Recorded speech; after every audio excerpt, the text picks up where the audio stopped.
Hi, everybody. I'm Pat Kramer, and I'm the president of the board here at the Mariemont Players. And I am joined by my dear friend, the wonderful and talented Miss Elizabeth Taylor. Liz, how are you, dear? I'm well. How are you tonight, Pat? I am doing wonderful. Thank you so much for joining me. I'm so excited for this conversation. But before we get into that, Liz, just give us a quick introduction of yourself. Just talk about some of the things you've done at Mariemont, some of your experiences there, your experiences in theater, and just so we all, get to know you a little better. Sure. So my name is Elizabeth Leigh Taylor. I don't want to take too much from the Elizabeth Taylor. Um, She's got nothing on you. thank you. Except her money, Well, right? yeah, I'm afraid No. that she's got that on you. Yeah, yeah, yeah. So I'm born and raised here in Cincinnati, Ohio. I'm an SCPA graduate. I have a tremendous love for live theater. Um, I was out of the game for probably over almost 20 years. And the first audition that I had and was cast in was at Mariemont for Dollhouse. And so Marymount is who I consider my home theater. Um, I've been in a few shows with Marymount since 2017, including Godspell, More Fun Than Bowling with Yeah. Pat. That's where I met Pat. Uh-huh. And You poor that was thing. my most recent Yeah. play was in 2018 with More Fun Than Bowling at Marymount. And I hope to be in more soon. Can't wait for the auditions to start back up. Oh, you and me both. You're not Hmm. kidding. You're not kidding. Well, good. Well, thank you again, Liz, for joining me for this conversation about the history of Black theater, and Hmm. thank you to all of you who are out there watching us give this discussion. And Liz brought this wonderful idea to us of having a discussion about the history of Black theater because Liz, being someone after my own heart, is a big history nerd, just like me. I love history too. And when Liz said, "Hey, something I'm really interested in is the history of Black theater," I said, "Yes." We all said, "Yes, let's do Hmm. this." So thank you, Liz, for bringing this idea to us because I'm really excited to have this discussion with you. So thank you. Thank you for being so excited with me. Yeah. Theater, history, two of my great passions. It's nice to have them be able to merge together, and to Absolutely. and offer education to some people who may not know anything about Black theater and how um, African Americans um, gained a foot, gained their footing in theater. Yeah. Well, this is all, and I know I've learned a lot just in our conversations leading up to Hmm. this and some of the kind of background research that I did. There's a lot that I didn't learn or didn't know about. So this has been a wonderful learning experience for me. Okay, so Liz, with that, I'm going to stop talking now, and at least for the time being, I never stop talking for that long. But and kind of turn this thing over to you. So where do we want to start this discussion about the history of Black theater? Oh gosh, we can start as early as 2000 BC. Oh my goodness. Okay.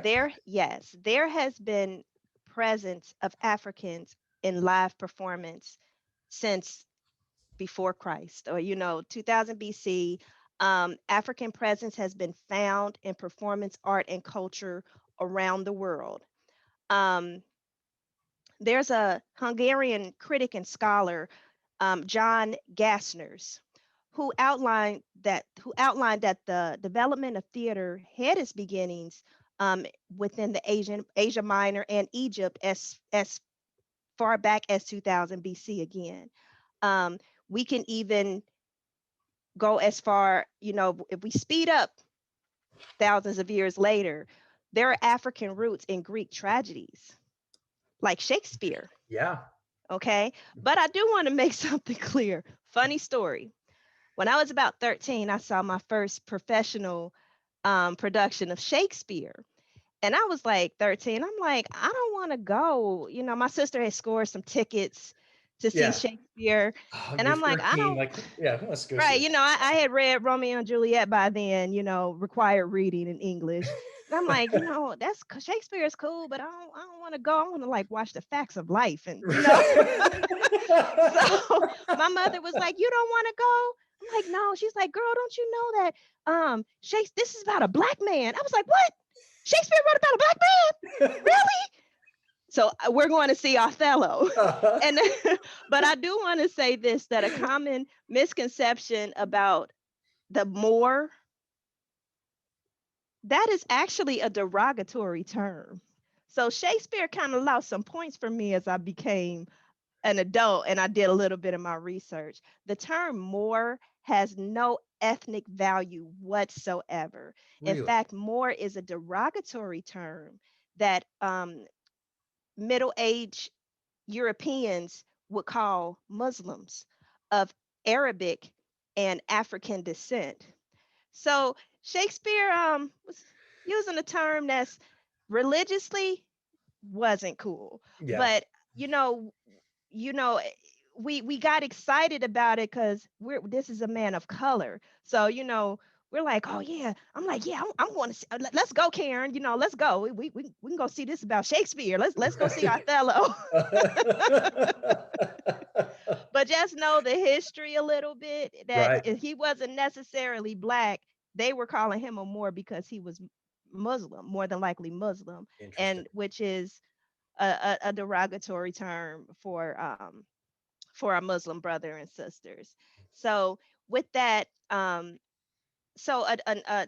like a Arabic and African presence. I'm sorry, the term Moor was a derogatory term for Muslims with uh, Arabic and African descent. Got it. Okay. So that's why I say, there are, some references in plays just in Europe, um, with an African presence.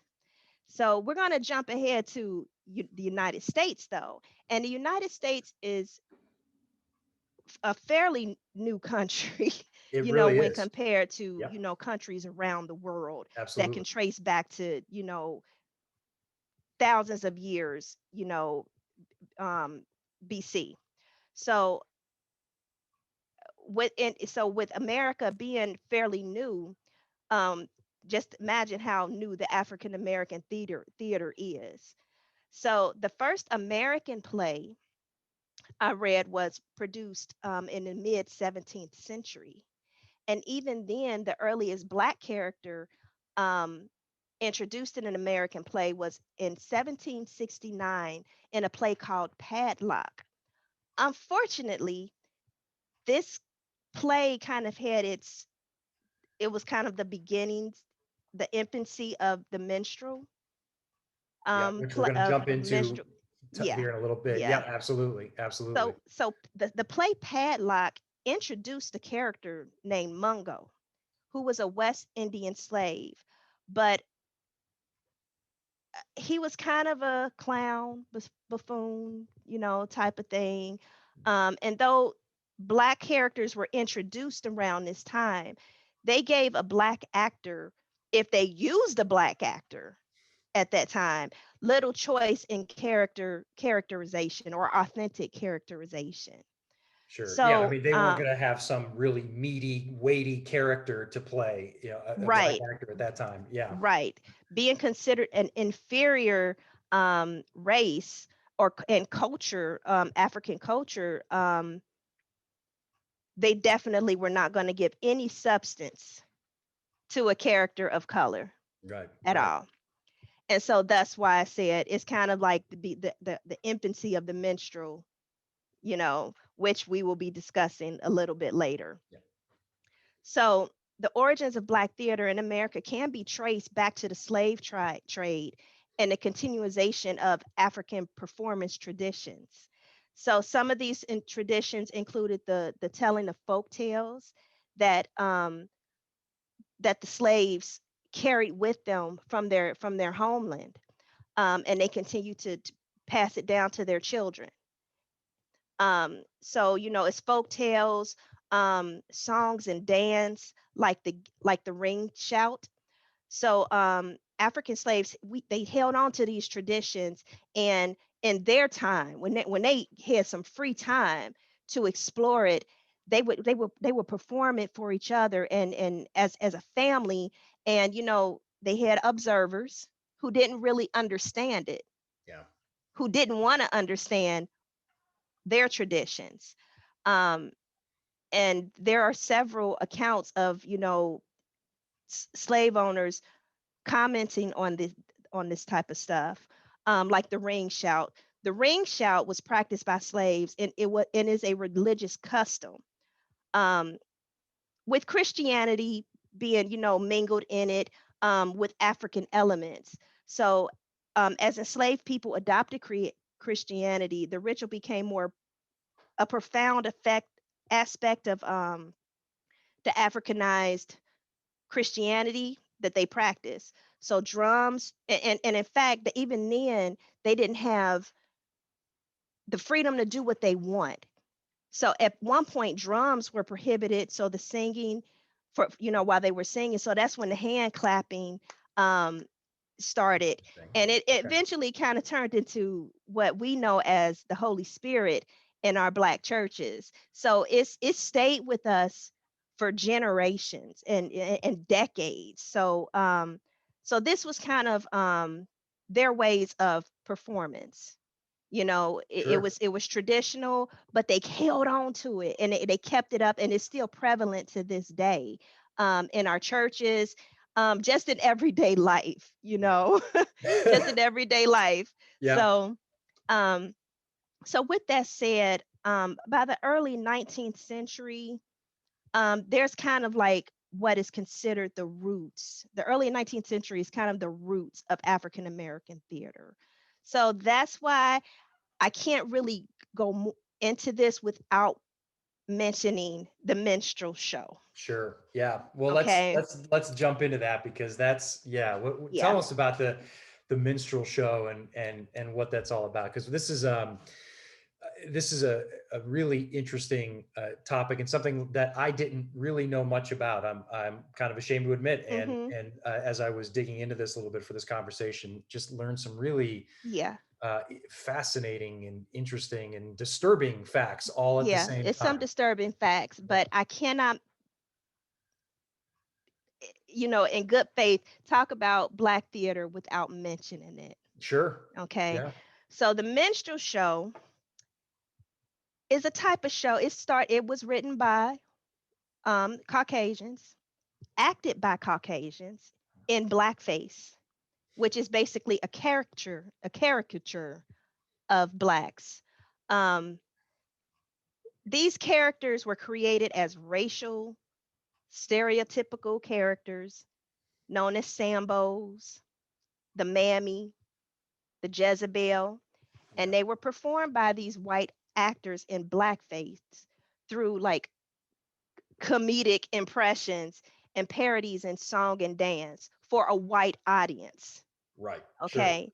Yeah. These characters were depicted, as of blacks were they were dim-witted and happy to be slaves, which, no, nobody is happy to be a Right. slave. Yeah. I'm pretty sure I'm pretty sure that no one was happy to be a slave. So just that alone is offensive to even think. But the minstrel show it made light and fantasized slave life and plantation culture in the antebellum South. Unfortunately, for those slaves who were who were freemen and wanted to perform, the minstrel show was the sometimes the only way that they could Yeah. perform. And, this is what I found to be unbelievable. This is what I did not know, is that those minstrel show companies would put the black actors in blackface. That's Yeah, amazing to me that the even the black actors were made to wear black face just yeah, to perpetuate that stereotype that yeah, that yeah. And that's it that's only just supported the ridiculous notion of the white depiction of black life. right. And Right. then those black actors would only appear in intervals in white productions as like the comic relief, once again playing dim-witted servants. The actors, they had to darken their skin for blackface, wear Yeah. these silly costumes. So, I gotta tell you, Liz, it's almost as if it's doubly harmful or doubly offensive to those black actors. They're Mm-hmm. watching their, it's bad enough that they had to watch the white actors in blackface playing these stereotypical characters like you just described, but then they themselves had to be part of that whole Mm-hmm. facade by themselves wearing blackface. It was like Right. just an extra layer of insult to them that we'll let you come on stage with the Mm-hmm. white actors in blackface, but only if you also subject yourself to this blackface. Right. Right. It's just Yeah, it's hard to even fathom. But I did read an article that while that was the only work that they could get, some they made fun of white people, of the white folks though too. They made fun of them. So you have the what is it called again? I'm sorry. The ring shout, which I mentioned earlier, which is a traditional African depiction of African traditions. Well, they kind of turned that ring shout into something called the cake catwalk, where they would kind of behind the scenes they kind of made fun of the white people and their traditions and how they walked walk and very so proper so and yeah. so in I'm sorry. I just because people do that now and that doesn't necessarily make it right, but Sure. but back then while they were trying to degrade us with this minstrel show Yep. behind the scenes, those actors were making Oh, fun of yeah. them. Oh, I have no doubt. No doubt. And deservedly so. Let's go to the Deservingly record. so. Yeah. Exactly. Yeah. So, the minstrel show lasted about 60 years up until the early 19th century. Um, After the Civil War ended, more blacks the became involved in the minstrel show, and it was eventually called the Ethiopian ministry or something like Mhm. that. The minstrelly, Minstrelsy. Yeah. Yeah. minstrel Z. Thank you, Yep. minstrel Sure. Z. Um, but by the turn of the century, the minstrel show kind of evolved into a vaudeville type thing with minstrel overtones. Um, but I want to kind of switch over because while we may have had the minstrel show in the 18th century through the 19th century, on the other hand, we had freedmen who um who eventually they we had legitimate theater that had no minstrel show facets about it at all. So let's talk about the anti-minstrel movement. So meanwhile, while the minstrel show was thriving in the antebellum South, in New York City, the first Black professional theater group was founded called the African Grove Theater.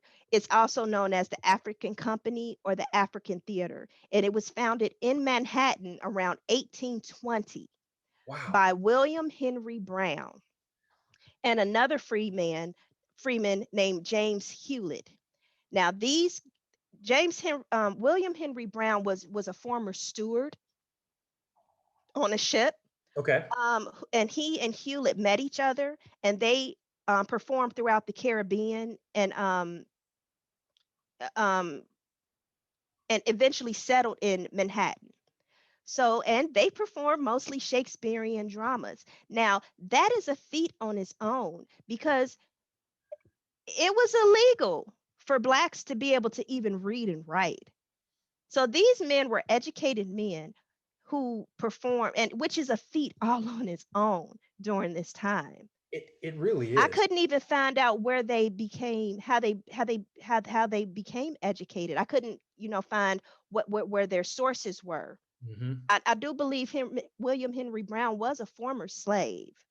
Um, but to be able to go from being a slave to a steward on a ship which is a pretty prevalent position on a ship, to opening up your first theater and performing Shakespeare, even if he was performing Othello, Right. right? And, it's amazing to think of this. of a black theater being opened in 1820. In Hmm. the 1820, I mean, you're talking 40 years before the Civil War, Yeah. and there was a black theater opened in New York City. I mean, Hmm. that's Hmm. incredible. It's So, almost and that's why I was saying, like, when we were talking about, do we talk about the minstrel show? Do we talk about these pictures and sure. everything? On the other hand, on the other spectrum, we have an anti-minstrel show that's showing blacks as educated and who understand characterization, who can put on a quality show, what we consider quality theater, Mhm. and do it just as well as whites. Yep. Okay. So these founders, William Henry Brown and James Hewlett, um, they performed Shakespearean shows, and the African Company actually produced William Henry Brown's play, and it was the first drama written by an African American called The Drama of Shottaway. And the African Grove Theater also featured the works of James Hewlett, the co founder, and Ira Aldridge. Hewlett and Aldridge are considered some of the first Black tragedy writers. And to also let you know, whereas in the minstrel show, it was only for white audiences, Blacks couldn't attend these shows. Right. Right. Anti Sure. minstrel show, the African Grove Theater performed for a mixed audience. Though most of their patrons were black, they performed for a mixed audience. So black and white were going to these shows.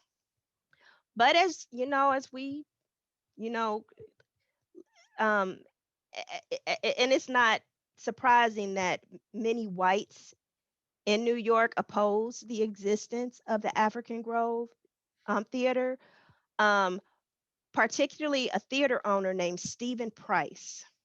I'm sorry, yes, Stephen Price, who was the owner of a rival theater called Park Theater. So but the African Grove Company was victim to police raids, harassment, threats, with Brown and Hewlett having to relocate several times. Um, and 4 years later, the theater actually had to close its doors in 1824. But Ira Aldridge and other members of the company actually became successful playwrights, but in Europe. They crossed the pond and became just as successful over in Europe. Now, James Hewlett actually remained in Manhattan and still performed whenever he could. Um, so we have these two co-founders of the first Black theater, and then in 1858, the very first African American play was published. Now, it wasn't published here in America. It was published in Right. London, I believe. London. It was in Yeah. Europe, in Mhm. London, and the name of that play was A Leap for Freedom. And let me get the name of that playwright. Some of you may actually know his name. His name is William Wells Brown. So he was the first published playwright ever for a Black. Mhm. So that's very prevalent. Um, so with that said, A Leap for Freedom was but I think, Pat, you found this out. A Leap for Freedom wasn't really performed in its entirety until the late 20th century Right. Yes. Yeah. It was never actually performed in the United States, in the I think. United Yeah. In the States. United States, Okay. it wasn't performed until like the 1970s, so because like you said, they had to go to Europe to get it published. Hmm. And it only stands to reason that that's probably the only place they could get it performed, Yeah. was in Europe, because they weren't going to get it performed in the United States, that's for sure. So, Right. Right. which is amazing to think about. This play that was published in 1858, it wasn't actually performed in the United Pre-Civil States. War. Yeah, pre-Civil War, Pre-Civil War. Yeah. and Yeah. wasn't published in the United States until much, much later, Hmm. which is Hmm. just hard to fathom, but that's what happened. Yeah. Yeah. And one of the other things, I'm sorry to interrupt you, but one of the fascinating things that I found out when I was looking, doing some research for this conversation was, uh, speaking of the minstrel shows, where the term Jim Crow came from, and I never knew this, because we learned in school about the Jim Crow Mhm. laws, of course, segregationist laws, primarily in the South, that passed after the Civil War, that were meant to make sure that blacks remained second class citizens, even though they Mhm. were ostensibly or legally free. That's in practice they weren't. And the term Jim Crow law came from a minstrel performer, Yep. a guy named T.D. Rice, who, Mhm. white performer, of course, and had created this black character called Jim Crow, and he Mhm. did this, of course, song and dance routine, in blackface, and that character became so popular, and this guy and this performer T.D. Rice was such a big deal that the term Jim Crow Yeah. became associated with black people, and so that's where the term Jim Crow laws came from, Mhm. was from this Mhm. minstrelsy character. I had no idea about that. I mean, Yeah. that's how big of a deal this was, that how much of an impact and how much it permeated society was, this character called Jim Crow, created by a white minstrel performer, Mhm. became the name of this whole system of laws in the South that Yeah. was in effect, and really until the 1960s. Yeah. Yeah, I had no idea that was the case, and it just, like I said, it really shows you just how this wasn't just a small piece of American society. I mean, Mhm. these minstrel shows were a big deal. I mean, Yeah. they sold out, and I mean, the they minstrel went on. show was around up until the Harlem Renaissance. Yeah, yeah, And while we have William Wells Brown, being published, his play being published, it's not really considered the first big success for a black playwright.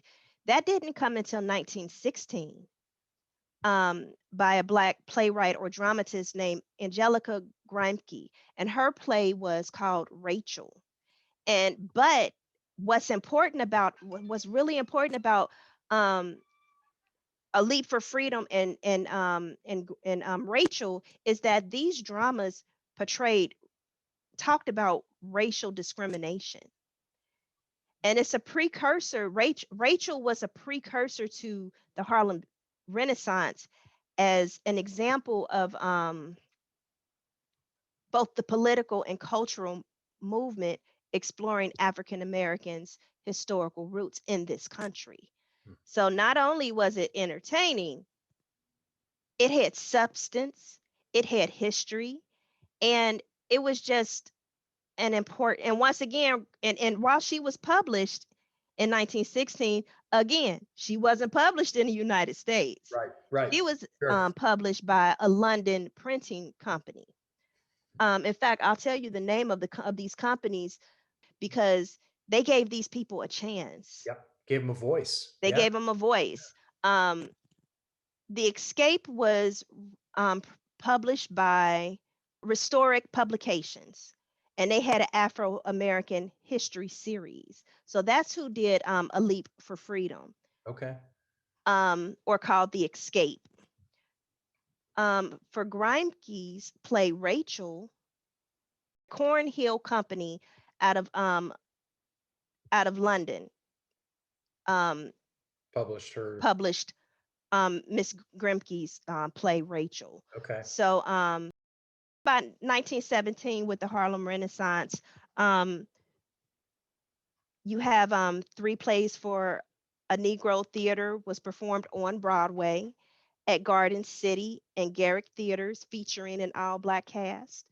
Um, Other black playwrights were able to showcase their works. You have Garland Anderson, and of course, we all know Langston Hughes. Yes. So,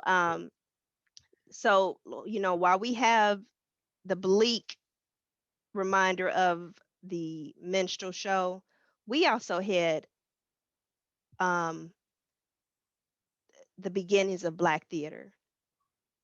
that did not use minstrel stereotypes. Um, for it was the black actors did not have to settle for that. Right. Right. They could actually play real characters with Hmm. real substance in, play roles written for black actors. And Exactly. yeah, absolutely. Exactly. And along with that, you have historically black colleges, like Howard University, that created a theater company. Um, and it was actually like kind of one of the first professional black theater groups, aside from the African Company in New York City. We have the first Harlem theater movement between maybe 1909 and 1917. Um, and this is around the time that the first Black drama group was also established at Howard University, within the Harlem theater movement.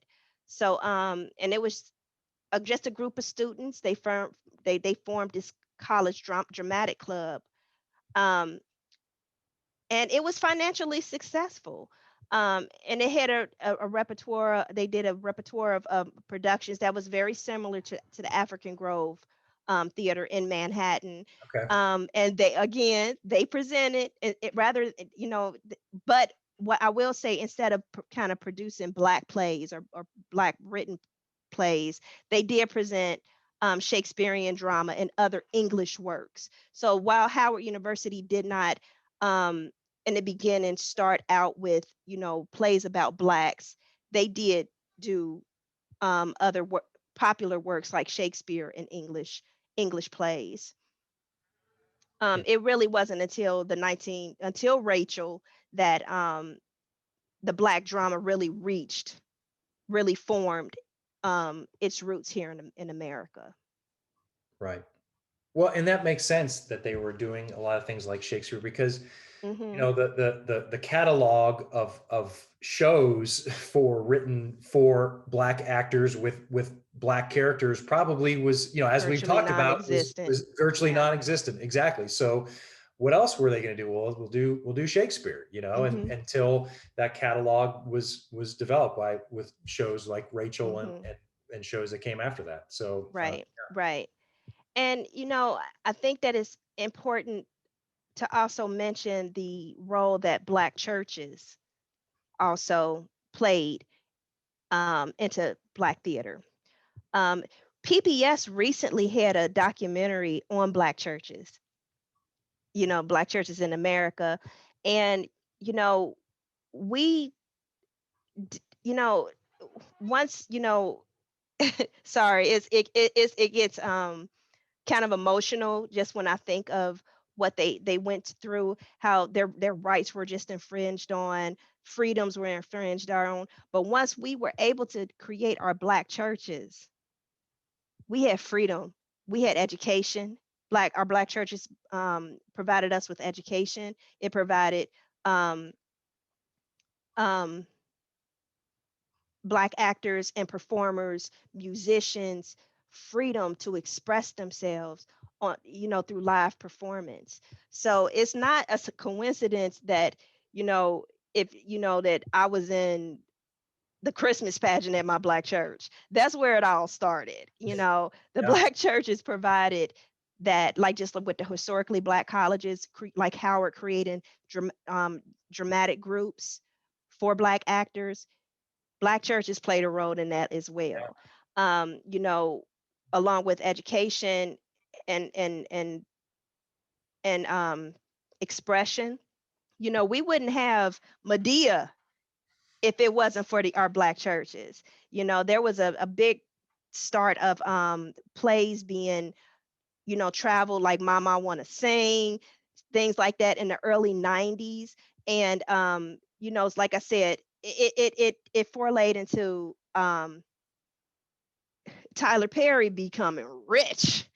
you know Tyler Perry conquered that market, but yes, he without did. the black church, We would not have a Tyler Perry. We wouldn't have Medea. And Medea goes to jail. Medea, Medea has died. All of these got its roots from the Black church. Yeah. So I really suggest people watch, if you have on demand or whatever, go to the PBS on demand channel and watch the history of the Black church.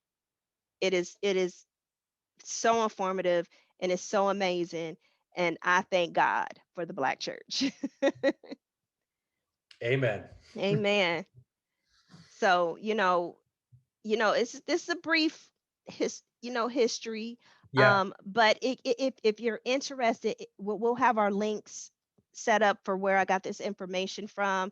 Um, we wouldn't have Ruby D and Cicely Tyson, God rest her soul, if it wasn't for the hard work that these people did, and everything that they went through, in order to perform, they had to go through so much.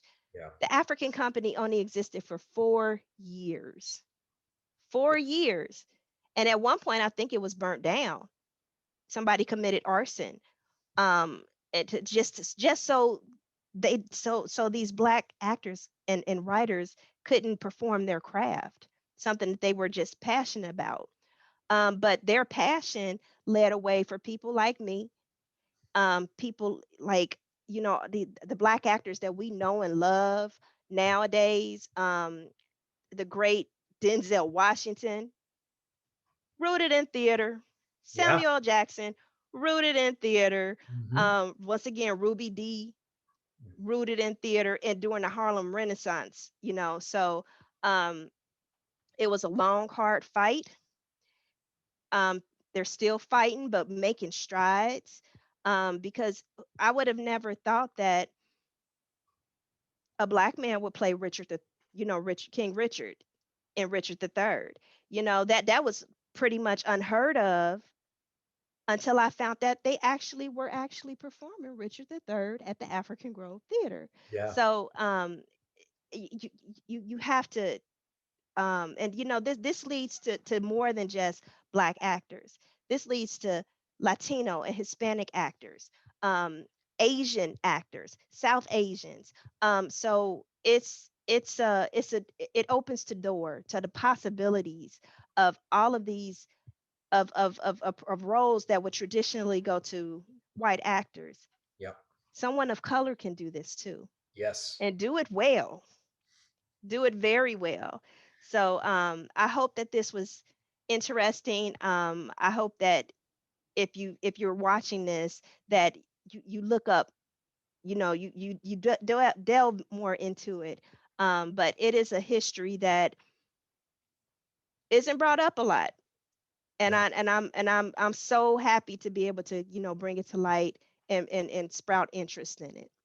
Yeah. Well, thank you, Liz. And like you said, you could probably teach an entire semester or year-long course on this subject, and we've tackled this in a few minutes here. But like I said, I know I learned a lot just doing some reading on this and talking with you before we had this conversation and in this conversation. So, and you're so right about, bringing people. We want to bring people into our theater, whatever their background, whatever their Mm-hmm. race, their ethnicity. Our theater, our stage is a richer, more wonderful place when Absolutely. it is representative of our society at large. And this conversations like this, I think, just underscore how important it is to continue to Mm-hmm. make that happen. We got a long way to go, all of us do, Yeah. but we got to continue to make those efforts, so that everyone knows that our theater, but theaters everywhere, Right. have an open door policy, for Right. everyone. Great. Well, thank you, Liz, and it's wonderful to have you as part of our team in this effort. And Thank you. I'm glad that you guys wanted me. of I feel course so, we. I feel How so could we not? welcome. How could we not? How could we not? Well, I think that probably will wrap it up. So for all of you who are watching at home, thank you so much for tuning in and listening to this conversation, and most especially the wonderful, wonderful, and talented Liz Taylor. Liz, thank you so very much for Thank you. putting all this research and putting this conversation together for us so we could get this video out to our patrons and our friends in the theater community. So thank you so much, Liz. We really appreciate it. Thank you for having me, Pat. Anytime. Anytime. Take care, everybody.